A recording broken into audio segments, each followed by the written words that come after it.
Bonjour à tous et bienvenue sur les vidéos du Journal du Vapoteur. Aujourd'hui, je vais vous présenter le Medusa Reborn RDTA de chez Geekvape.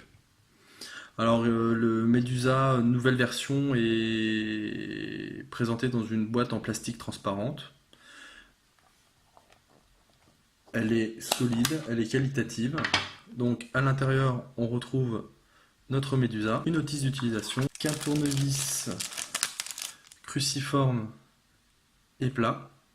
Voilà. Des joints toriques, un adaptateur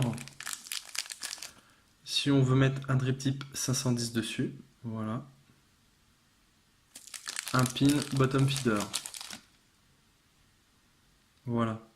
Donc c'est très pratique si vous avez une box bottom feeder. Vous pourrez mettre votre Medusa dessus sans problème. Donc sans plus attendre, nous allons passer à la fiche technique du Medusa Reborn. Alors, son pas de vis 510 est réglable. Il a une capacité de 3,5 ml.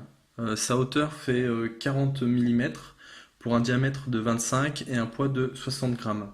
Son drip tip 510 ou 810 est en Ultem. On peut mettre un double coil. Il a un double système d'airflow. Il est en acier inoxydable et Ultem. Et il bénéficie d'un pin bottom feeder si besoin. Maintenant, au niveau du design du Medusa Reborn, je le trouve très joli, très agréable au visuel, avec ses gravures style baroque. Il est vraiment très sympathique. Quoi dire, pour ceux qui connaissaient l'ancienne version, eh bien là il va être plus haut. Le drip tip va être aussi un petit peu plus haut, ce qui est plus agréable en bouche. Le dessus du top cap n'est pas en Ultem, on n'a que le drip tip. Dans l'ancienne version, on avait un système de verrouillage où il fallait mettre précisément sur le cadenas la petite flèche. Ça, ils ont arrêté ce système-là. C'est vrai que c'était contraignant. Bon, c'était une habitude à prendre, mais c'est bien qu'ils l'aient enlevé. Voilà, après, moi, j'ai pas grand-chose à dire. Il est qualitatif, les pas de vis sont corrects, les joints toriques tiennent très bien. Au niveau de l'airflow, rien n'a changé. On a deux paires de trous de chaque côté. Euh, ils sont positionnés juste en dessous de la résistance. Donc maintenant, passons au plateau. Donc le plateau est vraiment très large. On fait un double coil très facilement sur ce type de plateau. Ils ont aussi agrandi un petit peu les trous, ce qui permet justement d'accepter des câbles beaucoup plus épais. On peut visser à fond, le câble ne coupe pas. Moi j'ai fait plusieurs montages dessus. Là j'ai un Clapton Fuse dessus, que je vous dise pas de bêtises, en 0,33 ohms. Ça va super bien, vraiment très facile, vraiment très bon plateau. Alors, une fois qu'on a mis les résistances, on va mettre le coton. Voilà, on prend le coton. Moi, ce que je fais, c'est pour pas gâcher, je le coupe une fois que je l'ai positionné. Et la chute me resservira avec un petit peu de chance pour l'autre côté. Voilà, donc je fais en sorte qu'il touche à peine le fond.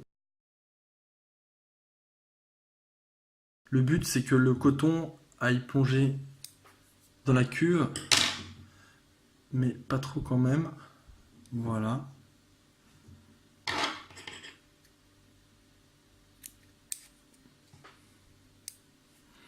Ensuite, on va mettre...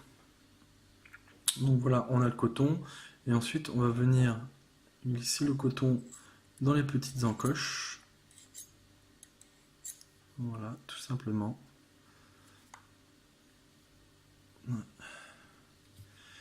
Il n'est pas bien coupé. Voilà. Donc, on fait la même chose de l'autre côté.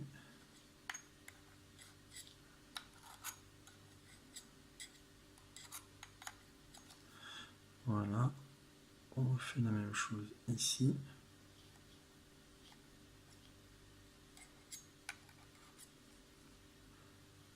Pareil ici. Voilà. Donc là, on a notre coton.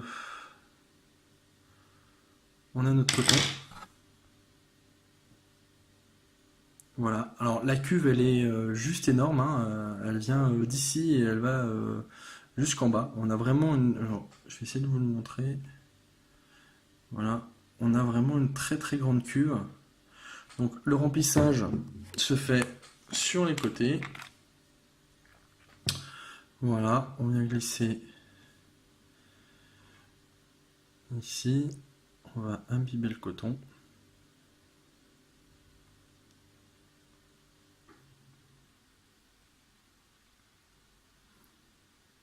Alors, on peut y aller, on risque pas de faire déborder ou d'avoir de fuite. D'ailleurs, j'ai eu aucune fuite sur ce type de dripper NDTA. Donc, on y va, on peut y aller avec la cuve. Voilà.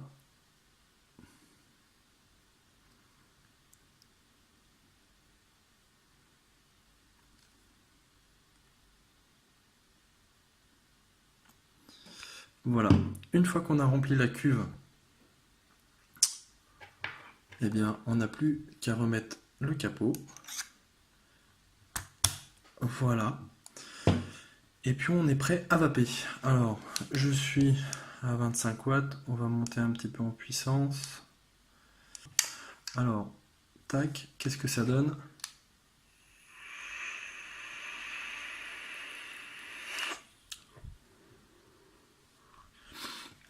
On a une vape ronde. C'est pas du tout agressif. C'est vraiment une vape tout en finesse, très ronde, très dense. Il est vraiment très très agréable. Particularité de ce dripper RDTA. Alors je dis dripper RDTA tout simplement parce qu'on a le principe RDTA comme vous avez pu le voir. Et si on lève que le top cap, voilà, comme on peut le voir ici, euh, là, vous voyez que le rebord qui est ici, voilà, est parfaitement étanche. Donc, si vous voulez tester un autre jus, eh bien, vous pouvez mettre quelques gouttes sur le coton qui est visible, sans altérer le goût de l'autre côté, ou si vous voulez garder justement l'autonomie de 3,5 ml un maximum de temps, voilà, vous pouvez passer tout simplement en mode dripper en faisant voilà, comme ceci. J'enlève pas le top cap, je mets directement au-dessus et on peut vapoter sans aucun problème.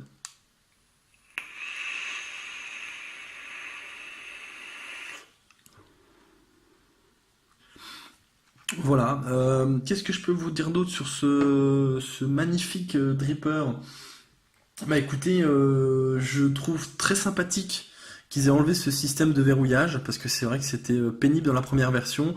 Là, on a juste à tirer dessus pour effectuer le remplissage. On accède directement à la cuve. Voilà, c'est pratique, c'est efficace. Ils ont bien fait de modifier ça. Le drip tip est très agréable en bouche, surtout qu'ils l'ont rallongé, donc c'est vrai que c'est très sympathique.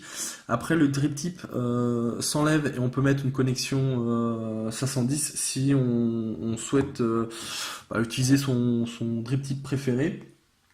Au niveau de l'autonomie, les 3,5 ml, c'est très correct. Ça permet d'avoir relativement une bonne autonomie, hein. On va pas partir la journée avec, mais ça permet de tirer plusieurs lattes sans tomber à sec. Voilà, c'est un dripper aussi qui procure donc du coup, comme vous avez pu le voir, une bonne quantité de vapeur et surtout une bonne restitution des saveurs. Voilà, pour ceux qui cherchent la vapeur et les saveurs, c'est un très bon compromis. Au niveau des points positifs, eh bien le remplissage est facile. J'aime bien son design. Les finitions sont bonnes, il est robuste. Le drip tip ne chauffe pas. Le côté RDTA et dripper est très intéressant. Il a une bonne restitution des saveurs. Le plateau est large et permet justement de faire des montages facilement dessus. Au niveau des points négatifs, bon bah c'est un RDTA, donc c'est très très gourmand en liquide. Il faut des box qui acceptent les diamètres de 25 mm, parce que sinon ça sera pas flush et bah, ça fera pas joli tout simplement. Et ce type de matériel est destiné aux vapoteurs experts, donc à pas mettre dans la main de n'importe qui.